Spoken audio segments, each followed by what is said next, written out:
வெற்றி மாலை போட்டான் ஐயா கெட்டிக்கார ராசா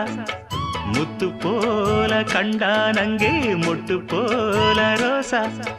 சொந்தம் இங்கே வந்தாள்னு சொன்னாவன் லேசா காணாதத கண்டா அப்ப ஆனானையா பாசா என்னாச்சு இந்த மனம் பொன்னாச்சு அடைய போதோ ரெண்டு மட்டும் ஒன்னாச்சு நடவாயா மச்சானே யோகா இப்போ உண்டாச்சு அடுக்கு மல்லி எடுத்து வந்து தொடுத்து வச்ச மாலை மணக்கும்